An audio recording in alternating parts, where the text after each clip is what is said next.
Hello नमस्कार, मैं योगेश आप सभी का सिक्योरिटी क्लासेस की डिजिटल लर्निंग प्लेटफॉर्म पे स्वागत आभार अभिनंदन करता हूं। आप सभी को पता है बीएसटीसी एग्जाम आपकी नज़दीक आ चुकी है। तो बीएसटीसी एग्जाम को लेकर हम आपके लिए इंपॉर्टेंट क्वेश्चन लेकर आ चुके हैं। आप सभी को पता है सिक्योरिटी क्लासेस पे आपको डेली इंपॉर्टेंट क्वेश्चन प्रोवाइड करवाए जाते हैं। तो एक बार फिर से हम आपके लिए इंपॉर्टेंट क्वेश्चन लेकर आए हैं। तो क्लास आपकी एकदम इंपॉर्टेंट होगी, तो क्लास को एकदम एंड तक देखना। अगर आप चैनल पर पहली बार विजिट करो या फिर आपने अभी तक सिक्योरिटी क्लासेस को सब्सक्राइब नहीं करके है, तो मेरा आप सभी से निवेदन है कि सबसे पहले आप चैनल सिक्योरिटी क्लासेस को सब्सक्राइब कर लो भाई, ठीक है। क्योंकि सिक्योरिटी क्लासेस चैनल पर आपको important question, notes, PDF, reasoning, Hindi, English, शिक्षण अभिरुचि, जीके सभी की क्लासेज है वो मिलेगी। एग्जाम से पहले आपको मॉडल पेपर मिलेंगे। तो एक बार आप चैनल को सब्सक्राइब अत्यावश्य कर लेना अगर आपने इस चैनल को सब्सक्राइब नहीं कर रखा है तो, ठीक है। और नोटिफिकेशन बेल को ऑन करना मत भूलिए, जिससे क्या होगा कि हमारी न्यू क्लास आएगी तो आपको सबसे पहले पता चल जाएगा, ठीक है। तो चलिए आज की इस वीडियो को स्टार्ट कर लेते हैं। और इन सभी की जो आपको पीडीएफ है ना, वो आपको व्हाट्सएप ग्रुप पे मिलेगी। व्हाट्सएप ग्रुप को ज्वाइन नहीं करके तो व्हाट्सएप ग्रुप को ज्वाइन कीजिए, उसकी भी लिंक डिस्क्रिप्शन के अंदर है। वहाँ पे आपको 15 सालों की पुराने पेपर और नोट्स और पीडीएफ है आपकी क्लासों की, वो मिल जाएगी, ठीक है। तो चलिए आज की इस क्लास को स्टार्ट कर लेते हैं। देखो सबसे पहला क्वेश्चन क्या करा है कि धौलपुर प्रजामंडल की स्थापना कब की गई थी। सबसे पहला क्वेश्चन क्या है कि धौलपुर प्रजामंडल है, ठीक है, उसकी जो स्थापना है वो कब की गई। 1933 में, 1934 में, 1935 में या फिर 1936 में। तो इसमें आपका ऑप्शन नंबर कौन सा राइट हो जाएगा, बताओ भाई। इसमें आपका ऑप्शन नंबर कौन सा राइट हो जाएगा, डी हो जाएगा, यानी 1936 के अंदर, ठीक है। धौलपुर प्रजामंडल की स्थापना कब हुई, 1936 के अंदर हुई। उसके बाद देखो अगला प्रश्न क्या करा है, उस लोकवाद का नाम बताइए जो आधे कट्टे नारियल से बना होता है। उस लोकवाद का हमें नाम बताना है जो आधे कट्टे नारियल से बना होता है। वो कौन सा होता है, बपंग होता है, इकतारा होता है, जंतर होता है या फिर रावण हत्या होता है। तो इसमें क्या हो जाएगा, अरे गुरुजी इसमें क्या हो जाएगा, ऑप्शन नंबर कौन सा हो जाएगा, डी हो जाएगा, नहीं रावण हत्या होता है। कौन सा होता है, रावण हत्या। उसके बाद अगला प्रश्न देखो, बराड़ी है, बराड़ी बताओ क्या है। एक भित्ति चित्र है, एक आदिम जनजाति है, एक लोक नृत्य है या फिर एक मृत्यु भोज है।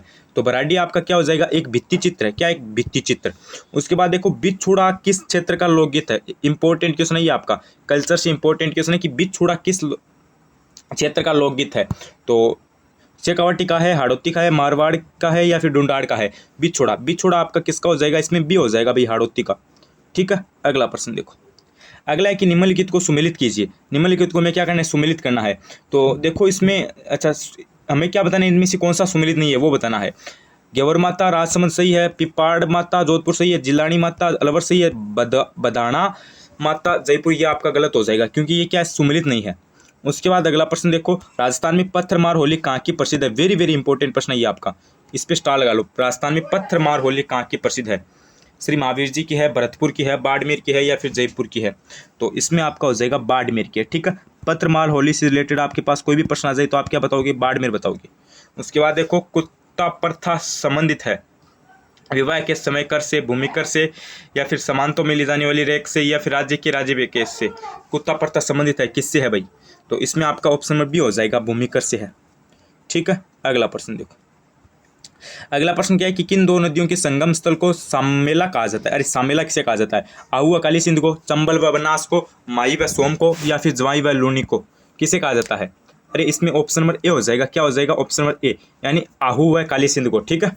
अगला प्रश्न देखो, अगला प्रश्न क्या कह रहा है, आहड़ सभ्यता किस नदी के किनारे विकसित है। सबसे पहले आपको पता है आहड़ कहाँ पे, अरे गुरुजी आहड़ उदयपुर के अंदर है।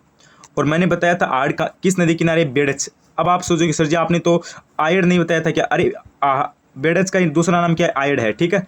तो आयड ऑप्शन में दे तो भी आपको आयड करना है, अगर बेड़च ऑप्शन में दे तो आपको बेड़च करना है, ठीक है। दोनों में से एक ऑप्शन में आपको देखने को मिल जाएगा, ठीक है। दोनों नाम आपको याद रखने हैं क्योंकि आपको अन्य नाम भी पूछा जा सकता है। उसके बाद देखो, मारवाड़ का अमृत सरोवर कहलाता है। ये भी आपका इंपॉर्टेंट क्वेश्चन है कि मारवाड़ का अमृत सरोवर है वो कहलाता है मेंजा बांध, इंदिरा गांधी नहर, ज्वाई बांध, नेहरा बांध। तो इसमें आपका हो जाएगा ज्वाई बांध। कौन सा कहलाता है, ज्वाई बांध कहलाता है। अगला प्रश्न देखो, अगला है कि कोठड़ा का किला स्थित है। कोठड़ा का टोंक में है, बाड़मेर में है, चूरू में है, जालौर में है। टोकड़ा का सॉरी कोठड़ा का, तो ये आपका कहाँ पे हो जाएगा, ये आपका हो जाएगा गुरुजी बाड़मेर में, ठीक है। और पत्थरमार होली है वो भी कहाँ की है, वो भी बाड़मेर की है। ये भी बात आपको ध्यान रखनी है। अगला प्रश्न देखो, अगला है कि सुफी संत हिमानुद्दीन की दरगाह स्थित है। अजमेर में, डूंगरपुर में, नागौर में, बीकानेर में। सूफी संत हिमानुद्दीन की दरगाह स्थित है। तो इसमें आपका क्या हो जाएगा, अरे इसमें आपका ऑप्शन नंबर सी हो जाएगा, नागौर में है, ठीक है। अगला प्रश्न देखो, अगला आपका सुमेलित करने का प्रश्न आ गया है। एक तरफ नृत्य है, एक तरफ आपके स्थान दिए गए हैं। तो इसमें देखो ऑप्शन नंबर डी राइट हो जाएगा। कौन सा राइट हो जाएगा, ऑप्शन नंबर डी राइट हो जाएगा भाई, ध्यान रखो एक सेकेंड। हाँ ऑप्शन नंबर डी राइट हो जाएगा, यानी 1 का 2 बिंदोरी आपका झालावाड़ का हो जाएगा, ठीक है। बी का 3 पालीनोच आपका बांसवाड़ा का हो जाएगा, ठीक है। सी का 4 नार आपका भीलवाड़ा का हो जाएगा, डी का एक, डांग आपका राजसमंद का हो जाएगा, ठीक है, ऑप्शन नंबर डी राइट हो जाएगा।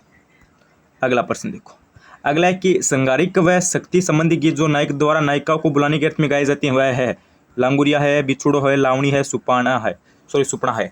कौन सा हो जाएगा इसमें? इसमें सी हो जाएगा यानी लावणी। उसके बाद देखो, 40वां महोत्सव किस समाज का पर्व है? 40वां महोत्सव किस समाज का पर्व है? ये भी आपका इंपॉर्टेंट प्रश्न है। इसमें भी 4 ऑप्शन है, ईसाई है, सिंधी है, मुस्लिम है, जैन है। तो इसमें आपका बी हो जाएगा सिंधी, ठीक है। कौन से समाज का हो जाएगा? सिंधी का हो जाएगा।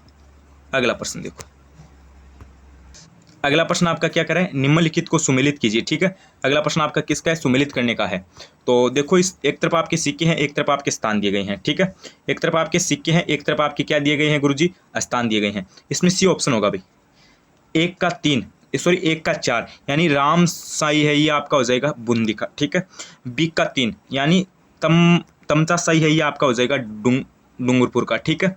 सी का 1 उदय साई आपका हो जाएगा धौलपुर का, ठीक है। डी का 2 मदन साई आपका हो जाएगा झालावाड़ का, यानी आपका ऑप्शन नंबर कौन सा राइट हो जाएगा? 91 के अंदर आपका ऑप्शन नंबर सी राइट हो जाएगा, ठीक है। अगला प्रश्न देखो, अगला प्रश्न क्या करें?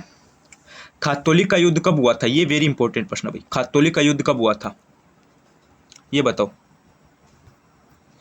1516 में, 1517 में, 1518 में या फिर 1519 में? खातौली का युद्ध, अरे इसमें क्या हो जाएगा? अरे इसमें सी ऑप्शन हो जाएगा, सी सी सी यानी 1518 में। खातौली का युद्ध कब हुआ? 1518 में हुआ। उसके बाद देखो, मुँह से बजाया जाने वाला वाद्य यंत्र है, मुँह से बजाया जाने वाला वाद्य यंत्र कौन सा है? अलगोजा है, कामयचा है, खंजरी है या फिर करताल है? तो 93 में आपका हो जाएगा ऑप्शन नंबर ए अलगोजा। मुँह से बजाया जाने वाला कौन सा हो जाएगा? अलगोजा। अगला देखो, अगला है कि किस सभ्यता को भारत में ताम्रयुगीन संस्कृति की जननी कहा जाता है? किस सभ्यता को भारत में ताम्रयुगीन संस्कृति की जननी कहा जाता है? गणेश्वर, कालीबंगा, पीलीबंगा, बागोर। तो इसमें आपका हो जाएगा ऑप्शन नंबर ए यानी गणेश्वर, ठीक है। गणेश्वर कहाँ पे है? सीकर के अंदर है, ठीक है। कौन सी नदी के किनारे है? कांतली नदी के किनारे है, ये भी ध्यान रखना है। उसके बाद देखो, स्थान जहाँ गोगा जी का जन्म हुआ वह कौन सा है? खड़नाल, पर्वतसर, कतरियासर या फिर ददरेवा? तो इसमें क्या हो जाएगा? इसमें आपका डी हो जाएगा ददरेवा। ददरेवा आपको पता है कहाँ पर है? चूरू के अंदर है, ठीक है। कतरियासर कहाँ पर है? बीकानेर के अंदर है, ठीक है। और पर्वतसर कहाँ पे है? नागौर के अंदर है। और खड़नाल भी कहाँ पे है? नागौर के अंदर है। अगला देखो, अगला है कि कंडोरा पहना जाता है गले में, कमर में, हाथ में, नाक में। कंडोरा, कंडोरा बताओ कहाँ पर पहना जाता है? कंडोरा आपका कहाँ पर हो जाएगा गुरुजी? इसमें आपका हो जाएगा ऑप्शन नंबर बी हो जाएगा कमर में, ठीक है। अगला प्रश्न देखो, अगला प्रश्न क्या कह रहा है? नगर श्री लोक संस्कृति संस्थान स्थित है। नगर श्री लोक संस्कृति संस्थान स्थित है नागौर, अजमेर, सीकर, चूरू। इसमें क्या होगा? इसमें डी होगा चूरू, ठीक है। अगला प्रश्न देखो, अगला है कि राज्यपाल पद पर नियुक्त होने के लिए योग्यताएं हैं भारत के संविधान के किस अनुच्छेद से ली गई है? ये इंपॉर्टेंट प्रश्न है भाई, क्वेश्चन को थोड़ा सा घुमाया गया है लेकिन आप ध्यान से पढ़ो। राज्यपाल पद पर नियुक्त होने के लिए योग्यताएं भारत के संविधान के किस अनुच्छेद से ली गई है? यही प्रश्न है ना? हाँ यही प्रश्न है आपका। तो अनुच्छेद 159, अनुच्छेद 151, अनुच्छेद 157, अनुच्छेद 161। तो इसमें क्या हो जाएगा? इसमें सी हो जाएगा अनुच्छेद 157, ठीक है। अगला प्रश्न देखो, अगला है कि निम्नलिखित को सुमेलित कीजिए। 99 में हमें सुमेलित करना है। क्या करना है? सुमेलित करना है। तो 99 में हमारा कौन सा हो जाएगा? सी हो जाएगा भाई, 1 का 3 झग्गर हो जाएगा करौली, ठीक है। बी का क्या आपका 1 है शायद, बी का 1 यानी चवली आपका सोयमाधोपुर हो जाएगा, ठीक है। सी का 2 विलास 12 हो जाएगा, ठीक है। डी का 4 मोरेल झालावाड़ हो जाएगा, ठीक है। अगला प्रश्न देखो, अगला और आज का लास्ट प्रश्न क्या है? राज्य में कौन सा अभ्यारण्य जंगली मुर्गों के लिए विख्यात है? राज्य में कौन सा अभ्यारण्य जंगली मुर्गों के लिए विख्यात है? वेरी वेरी इंपॉर्टेंट प्रश्न, स्टार लगाना चाहो तो लगा लेना। भैंसरोडगढ़ है, माउंट आबू है, कुमलगढ़ है या फिर शेरगढ़ है? राज्य में कौन सा अभ्यारण्य जंगली मुर्गों के लिए विख्यात है? अरे ऑप्शन नंबर कौन सा हो जाएगा? जल्दी से कमेंट में ठोक दो। इसमें आपका ऑप्शन नंबर बी हो जाएगा माउंट आबू है, ठीक है। कहाँ पर है माउंट आबू? सिरोही के अंदर है, ये तो बताने की जरूरत नहीं है, ठीक है। तो ये तो आज के हमारे कुछ इंपॉर्टेंट क्वेश्चन थे। अभी आप मुझे कमेंट करके ईमानदारी से बताओ भाई कितने क्वेश्चन सही हुए आपके, ठीक है। अभी आप ईमानदारी से कमेंट करके बताओ कितने क्वेश्चन सही हुए हैं। ठीक है, 25 करवाए हैं शायद आपको, हाँ 25 ही करवाए हैं, कन्फर्म है। 25 में से 20, 15, 10 कितनी भी सही अपनी ईमानदारी से कमेंट करके बताओ। चैनल पर पहली बार विजिट करो तो चैनल को सब्सक्राइब अत्यावश्य से कर लो भाई, ठीक है, क्योंकि हमारी न्यू क्लास आएगी तो आपको सबसे पहले पता चल जाएगा। और आपको यहाँ पे क्लासेज है वो रेगुलर मिलती रहेगी, सब्सक्राइब अत्यावश्य से कर देना। और हमारे व्हाट्सएप ग्रुप को ज्वाइन नहीं करके तो व्हाट्सएप ग्रुप को आप जल्दी से ज्वाइन कीजिए, लिंक आपके डिस्क्रिप्शन के अंदर है। वहाँ पे आपको नोट्स मिल जाएंगे, पुराने पेपर मिल जाएंगे, सभी चीज़ें ये आपको एकदम अच्छी तरीके से प्रोवाइड करवाई जाएगी। तो चैनल को अत्यावश्य सब्सक्राइब कर देना और व्हाट्सएप ग्रुप को भी ज्वाइन कर लेना। बने रहिए चैनल शेखावटी क्लासेज के साथ। Like share and subscribe Shekhawati classes. धन्यवाद, थैंक यू।